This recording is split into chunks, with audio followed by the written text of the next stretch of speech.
All right, so here we are, video number 6, lecture number 6 on Heidegger's Origin of the Work of Art. We're almost 2/3 of the way through the essay, so at this pace, we might be looking at about 8 or 9 videos before I finish this thing up. I think I'm having a little, maybe a little too much fun with this this whole series. But anyway, we'll try to keep this video a bit short. We're going to elaborate a bit on his notion of Earth and especially on world. We might get into a little bit more about truth, but we will probably have to save that for the next video. And this slide we're looking at here, we're gonna cover, sort of retrace our footsteps before we jump into kind of where we left off. This long quote on world that Heidegger provides us with, kind of a clearer understanding of what he means by a world. But again, let's recap a little bit.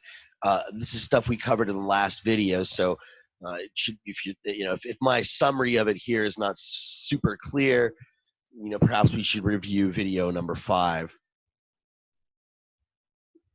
So Heidegger distinguishes between setting up a work in a museum or a collection or an exhibition and setting up a work in a, setting up a work like in the sense of building a building, erecting a statue, setting up an outdoor music festival or something like that. For him, in the latter sense, the setting up, this outdoor festival, the building, the statue, it involves a kind of dedication and praise in which the other might not, right? I mean, maybe you might push back on this, right? But what he's talking about is it's very deep and cultural. It's not that we just sort of think, oh, it's nice, it's expensive, it's pretty, it's charming, but he says there's a sort of consecration, right? To dedicate here means to consecrate, as he puts it in German, heiligen, or heilige, holy. And he's not meaning this it doesn't also necessarily have to be in a traditional religious sense. It's holy in the sense that there's a certain reverence for it. There's a certain reverence for it, and also a certain ethical or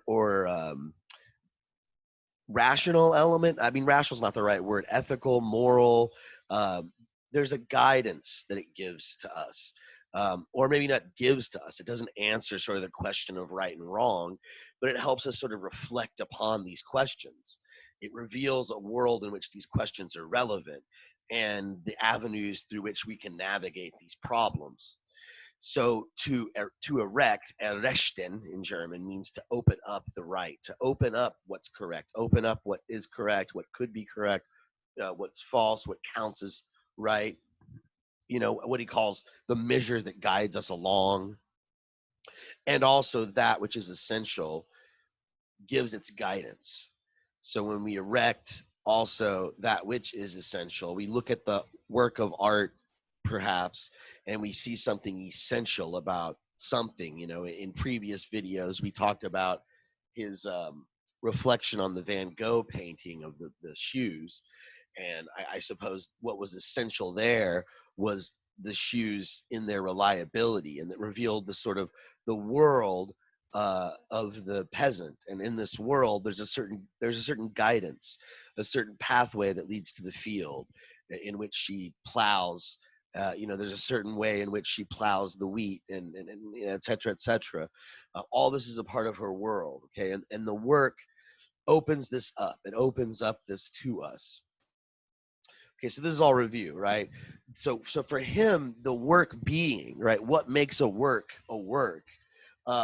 is that at least part of it, is that it demands a sort of consecration and praise if it truly is a work. And that for him, that's because the work itself in its own work being is something that sets up, right? So again, what it means to be a work partly is this setting up. That's what makes Van Gogh's painting an artwork, is because it's able to evoke this response, right? Maybe it didn't to you. Maybe you look at it, you're like, I don't see it, Heidegger. So for you, you might disagree with him. You have different tastes or whatever. But for a great work of art, he's going to evoke this. It's going to set up this. It's going to evoke this response. It's going to strike you, and it's going to set this up, right? As he puts it, rising from within itself, the work opens up a world and keeps it abiding in force. To be a work means to set up a world, right? So what is a world, right? Here's where we get to sort of some more, kind of the nitty gritty. And for me, I've read a lot of Heidegger. He's one of my, kind of one of my areas of specialty, I would say. Not quite as much as Nietzsche, but I spent a lot of time reading this guy and reading secondary material. I would hesitate to call myself a Heidegger scholar, but I've read a lot, and I think that out of all of his, he uses this concept of world throughout all of his work, all the way back to Being in Time. It dominates his thought. I think it's a very important. If you don't understand what he means by world, it's really hard to understand Heidegger. But I think out of all of his writings, from what I gather, and I think there's a lecture, one of his lecture series you can get where he gives a description of world that's pretty clear.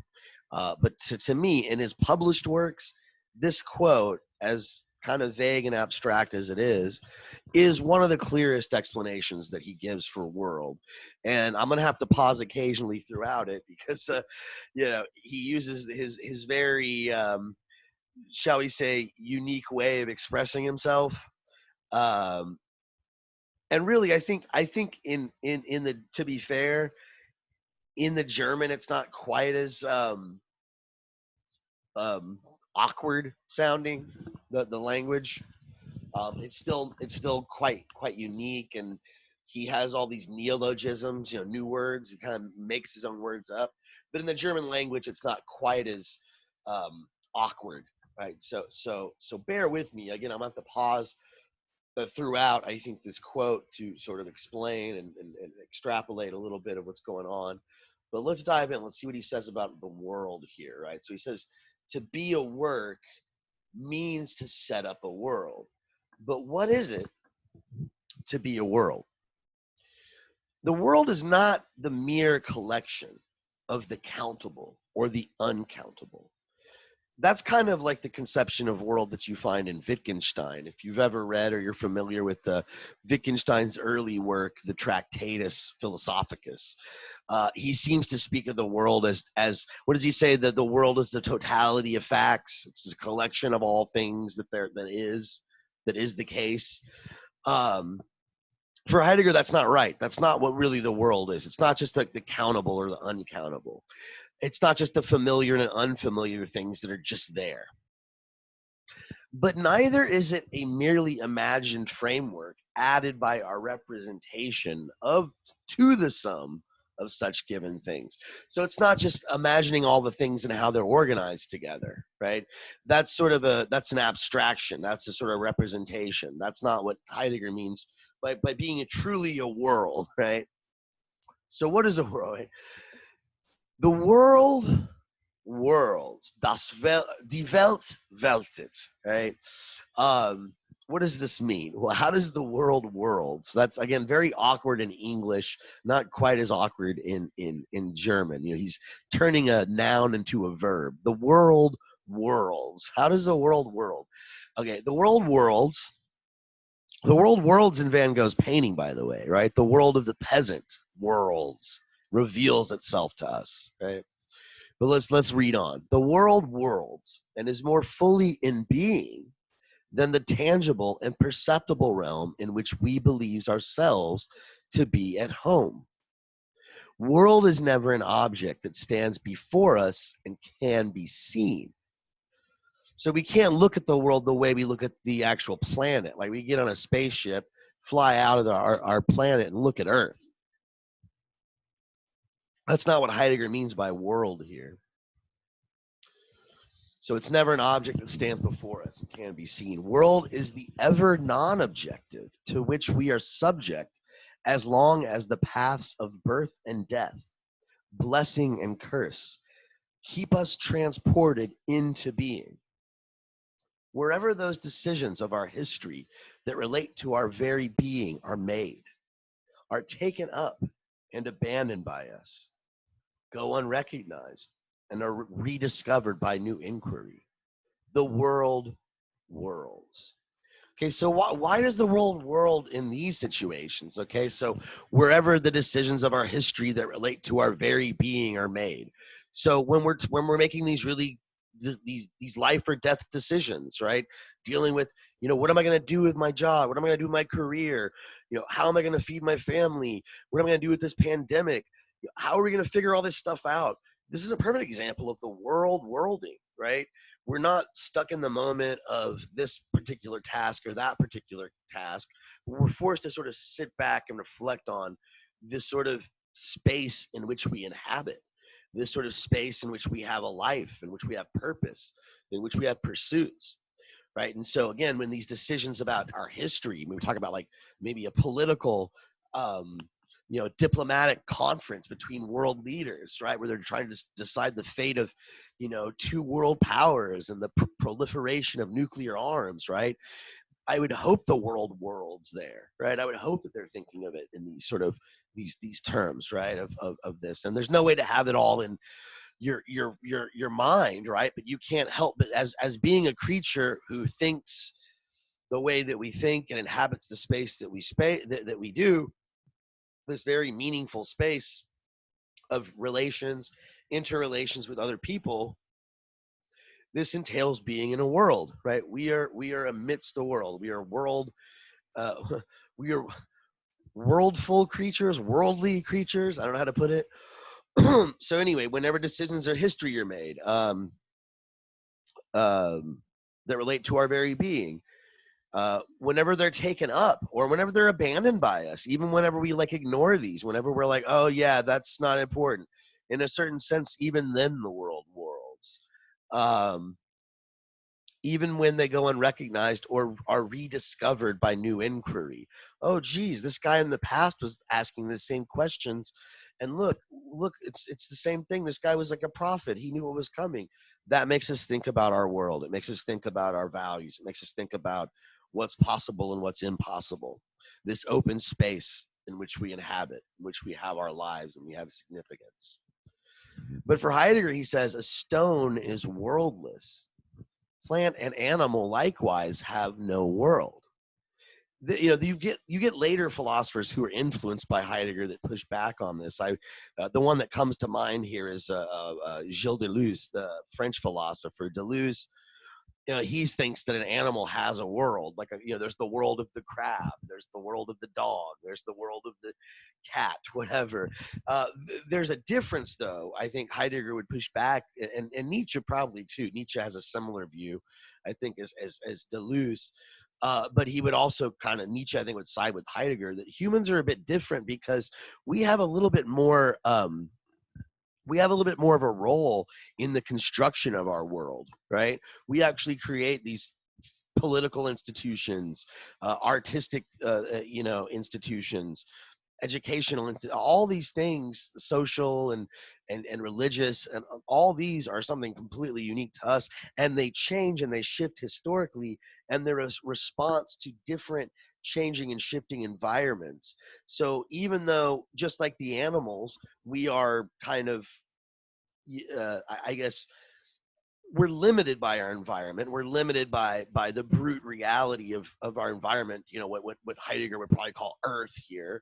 Um, Unlike the animals, we have a way that we respond to it, and that we integrate that brute reality into a significant way of being and meaning, and that's completely distinct. So again, for him, a stone is worldless, plant and animal or likewise have no world, but they rather belong to the covert throng of a surrounding into which they are linked.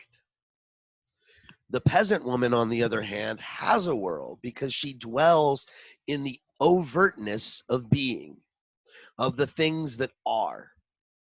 Her equipment, in its reliability, gives to this world a necessity and a nearness of its own, right? The equipment, like her shoes, the plow that she used, right? The as she reaps the harvest, right? The scythe, right? The sickle, all this stuff is a part of the world, right?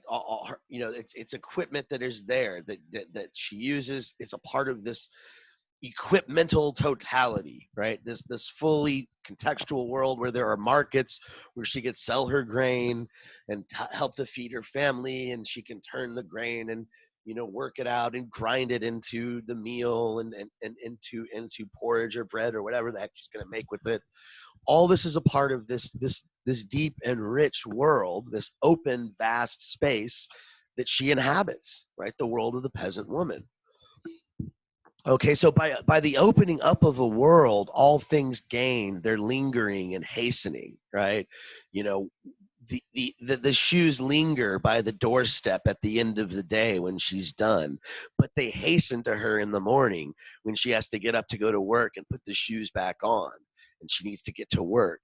Their remoteness and their nearness, their scope and their limits, right? That's the opening of the world, right? Sometimes they're remote, sometimes they're near, depending on their place in the world and our place in it. In a world's worlding is gathered that spaciousness out of which the protective grace of the gods is granted or withheld. Now he's getting to the spiritual part. Part of the world is also not just the toil and trouble of labor, the use of equipment, but also the need for higher answers, for higher calling. Another reason I think he's going to say that the plant and the animal do not have a world in that sense, right?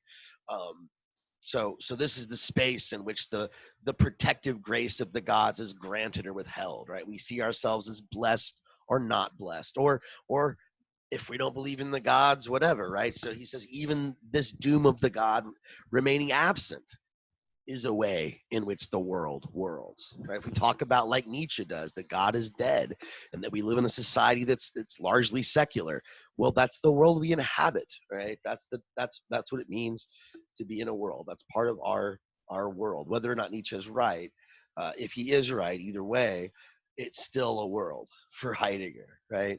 I have a picture of a map here, a political map, because I was teaching Hannah Arendt one semester, and Hannah Arendt, she was a student of Heidegger, highly influenced by him, and so we were covering her book, The Human Condition, and in that book she uses this concept of a world quite a bit, and a lot of students have trouble understanding, what the heck does she mean? What's the difference between world and earth? And luckily that semester there was a map in the classroom that just said the world. That's all the map said. I said, it's perfect.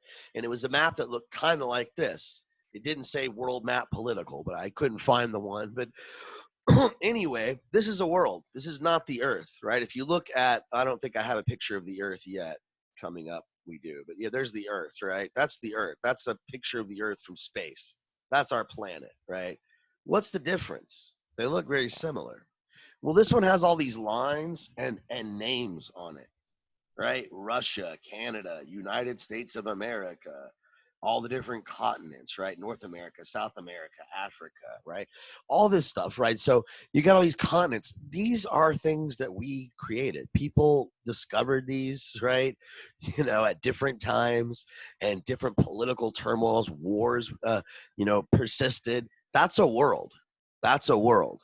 That's not just a planet, right? That's not Earth in the Heidegger sense. Earth is just the raw material out of which the world kind of is built upon. It's the structure from which the world is set up, right? Is erected, okay, as he puts it, right? Errichten. Errichten. So a work, by being a work, he says, allows a space for what he calls the spaciousness from out of which the protective grace of the gods is gifted or refused, right? So again, it doesn't just mean equipment, it has spiritual connotations. To allow space, he says, is to make free, mach frei, excuse me, in German, mach frei, to make oneself available, right, for use or for purpose or something like this. So a work allows a space for meaning, right? A work allows a space for the spaciousness out of which, right, the world itself, right, is gifted or is refused, right? We can look at the work and have this world revealed to us. And we can allow this space to make free, as he puts it, the free and open, and to install this place, this free place, in its structure, right? This einrichten, this installing, he says, presences, makes itself felt as a setting up, right? As an errichten, or erecting. So as a work, he says, the work holds open the open of the world, right? So the world itself is open in the sense that I mean, you might argue that, the world is a closed place, right? Even if you're sort of saying, okay, so you've got all these political structures, right? Didn't you just say those are borders? Right? Like, well, if you don't have a passport, you can't cross the borders, right? So the world is not open. Well, it kind of is. It's open. It's a mathematician might say it's a bound infinite, right? There are an infinite amount of possibilities to your life. You can't fly. You can't breathe underwater. You can't probably I'm guessing you can't jump 20 feet in the air. So those are limitations, right? But within those bounds, there's an infinite amount of possibilities of what you can do within those restrictions, right? You can jump as high as you want to. You can never jump at all. You can stop watching this video. You can watch it to the end. All these things are possible, right? And so for him, the work holds open this openness of the world. It shows to you, hey, here's the possibility of the peasant woman. Here's the possibility, all these things are sort of made obvious and open to you through this setting up, this presencing, right? Through the setting up of the work of art, right? But the setting up of a world he says, is only the first essential feature of the work being of a work to be referred to here. So, right. So remember, he says that, look, one of the things, what does it mean to be a work, right? One of the things is that it sets up this opening, right? The rising from within itself, the work opens up a world, right? For him, that's part of it. That's part of the answer to the question, what makes a work a work? Well, part of it is this. Part of it is that it opens the world. It sets up a world, right? Holds open the open of the world. But there's another aspect of it as well, and this ties in to earth, right? We talked about earth in the previous video. Now we're going to have to get into it in a little bit more depth here. So again, this setting up of a world is only the first essential feature in the work being of a work to be referred to here. Starting again from the foreground of the work, we shall attempt to make clear in the same way the second essential feature that belongs with the first. So work sets things up, but also Heidegger says work sets things forth. Okay, so what's he talking about? This relates again to the earth, and we're going to come around to that in just a minute. But let's read this quote here and see what he has to say, right? So when a work is created, brought forth of this or that work material, stone, wood, metal, color, language, tone, we say also that it is made, set forth out of it. Okay, so there's a setting forth in a sense of, yeah, it's made. The Smiths got together, they wrote all these songs, and they rocked out. They had this concert live on television, on the telly, right, on the tube. So it's set forth out of these materials, out of the instruments, out of the vocal cords, out of all of this stuff. But just as the work requires a setting up in the sense of a consecrating, praising, erection, right? This sort of errichten, because the work being consists in the setting up of a world, so a setting forth is needed, because the work being of the work itself has the character of setting forth, right? So it's not just that, obviously, there's this, when I see the Van Gogh painting, if it does what Heidegger says it does, it's going to make me, imagine the world of the peasant woman and her use of the boots and all this stuff. And it opens up this world to me. But it also has to be made. Like Van Gogh had to paint it. He had to set it forth. And how did he do that? With paint.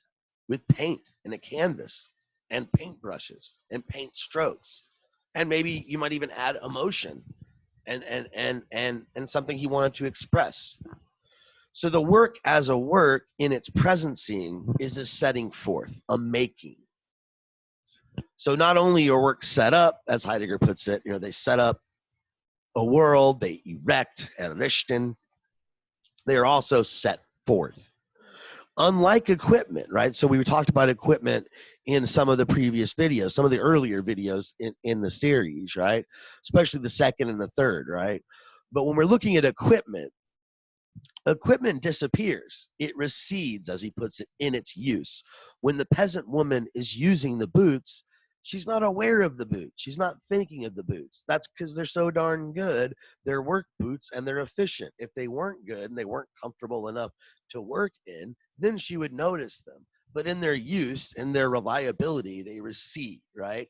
But unlike equipment, right, he says the work actually allows the material to come forth, as he puts it, to come forth, right? So this is also what he means by a setting forth. It's not just the fact that the artist makes something and sets forth this object.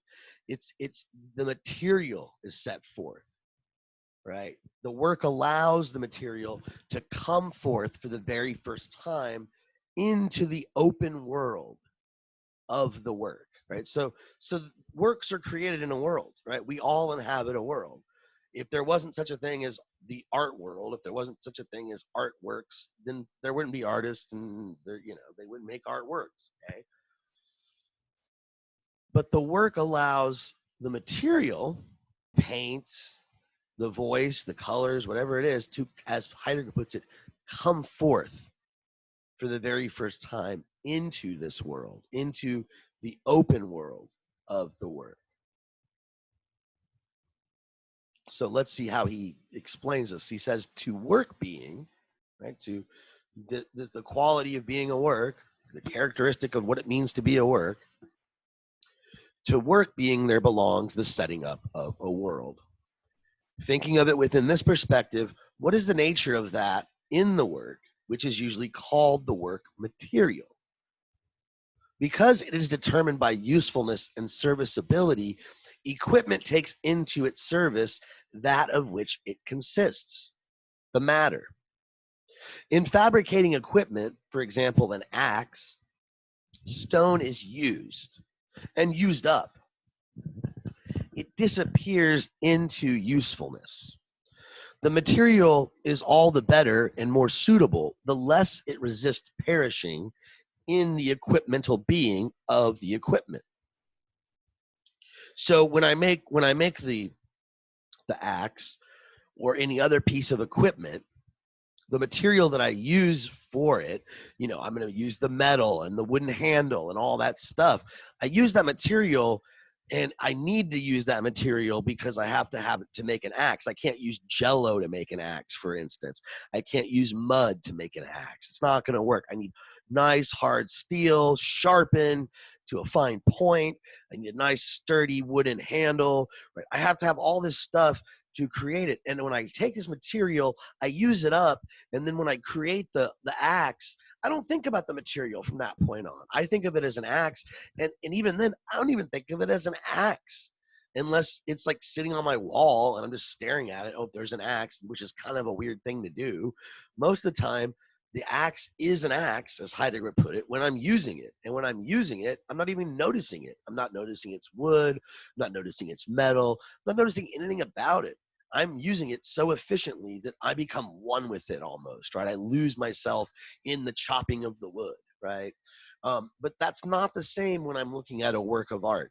So he says, by contrast, the temple work in setting up a world does not cause the material to disappear, but rather causes it to come forth for the very first time and to come into the open of the work's world. The rock comes to bear and rest, and so first becomes rock. Metals come to glitter and shimmer, colors to glow, tones to sing, the word to speak. So Heidegger wants to say that the work sets itself back into the earth. That's the way he likes to put this. And in doing that, right, by setting itself back into the earth, right, the artist settles back into the material. He draws from the material what the material can bring forth the best. He allows the earth to come forth. So he says, in setting up a world, when the artist does this effectively, he also sets forth the earth. And he goes on, that into which the work sets itself back, in which it causes to come forth in the setting back of itself, we call the earth. Earth is that which comes forth and shelters. Earth, self-dependent, is effortless and untiring. Upon the earth and in it, historical man grounds his dwelling in the world. In setting up a world, the work sets forth the earth. This setting forth must be thought here in the strict sense of the word. The work moves the earth itself into the open of a world and keeps it there. The world lets the earth be an earth. And admittedly, this is all so far, very obscure. How is it that the work lets the earth be an earth? And to back up a bit, this last quote, right? How is it that in the work, the rock becomes rock? Metals glitter and shimmer, colors glow, words speak. What is going on here, right? He still keeps it kind of obscure. Let's see if it gets a little bit better, right, in this next quote. It might not, but I think it does. It starts to make a little bit more sense here. I'm going to have to pause a couple times to sort of unpack what's going on here, right? But he's going to insist that the work of art, it achieves this sort of setting forth of the earth by, as he puts it, setting itself back into the earth. A stone presses downward and manifests its heaviness. But while this heaviness exerts an opposing pressure upon us, it denies us any penetration into it. If we attempt such a penetration by breaking open the rock, it still does not display in its fragments anything inward that has been disclosed. The stone has instantly withdrawn again into the same dull pressure and bulk of its fragments. This is, he talks about in one of the earlier quotes we looked at when he was talking about the Greek temple. He talked about the self-secluding earth. He's reminding us of this, that the earth is self-secluding. We try to penetrate it, right? We look at this rock and we try to analyze it. Let's break it open. What do we find? More rock, right? Well, now we know its parts and we know, okay, well, let's break those open, right? There's always going to be something withdrawn. There's no way to completely reduce it. It's sort of his point here. Right? If we try to lay hold of the stone's heaviness in another way, by placing the stone on a balance, we merely bring the heaviness into the form of a calculated weight, right? So it's not that heaviness that we feel, that burden that pushes down on us. We just have found a way to measure it, to calculate it, right? This perhaps very precise determination of the stone remains a number, but the weight's burden has escaped us. Color shines and wants only to shine. When we analyze it in rational terms by measuring its wavelengths, it is gone. It shows itself only when it remains undisclosed and unexplained. Earth thus shatters every attempt to penetrate it. It causes every merely calculating importunity upon it to turn into a destruction. Okay. So as much as we try to analyze Earth in terms of we talked about the three interpretations of the thing in earlier videos, right? Anytime we try to analyze it in this sort of framework, we're missing something, right? It doesn't get at the brute itness or thisness or presence of it. the bulk, the heaviness of the stone. We can weigh it, but that doesn't really, like, we put a number on it, right? But it doesn't have that same force. It's not the same, right? It sort of eludes us, right? There's no way to get at it in a way that is sort of explicit, rational, what Nietzsche would call like fitting of the Apollonian, where everything's sort of clear and makes sense and all that sort of totalizing view of things. Earth resists that. There's always a mystery. Every answer that the scientist uncovers, that will lead to even more questions, right? For every scientific discovery, there's a new field of research with more questions about, oh, well, if that's true, then what is this? What's true about this? And that changes what we think about this. I mean, most scientists will agree about that, right? They might not like what Heidegger's saying here. Well, if I weigh the stone, I know everything about its molecular structure. Yeah, you know all that, but there's all this other stuff that's just sort of, there's too much that exhausts the earth. And the earth can't really be exhausted in terms of its capacity for what kind of meaning we can draw from it, what kind of measure we can give to it, what kind of world, to use his expression, can emerge from it, what kind of structures of meaning and sort of interrelations, political, social, or otherwise, that we construct on this raw, forceful ground, right? This is not something calculable. So in the work, this is a setting forth of that force, right? This setting forth of the earth is achieved by the work as it sets itself back into the earth. Okay, so what does he mean by this? We're finally gonna, how does it set itself back into the earth? And how does it let color shine forth and be color and all this sort of stuff? Let's try to see if this quote helps us at least a little bit. So the setting forth of the earth is achieved by the work as it sets itself back into the earth. The self-seclusion of earth, which we just explained, however, is not a uniform, inflexible, staying under cover, but unfolds itself in an inexhaustible variety of simple modes and shapes. To be sure, the sculptor uses stone just as the mason uses it in his own way, but he does not use it up, right? So when the mason is using the stone to build a sink, or a fountain that's going to be used for a functional purpose, or a feeding trough or something, that material is used up. But the sculptor doesn't use up the clay. He doesn't use up the marble.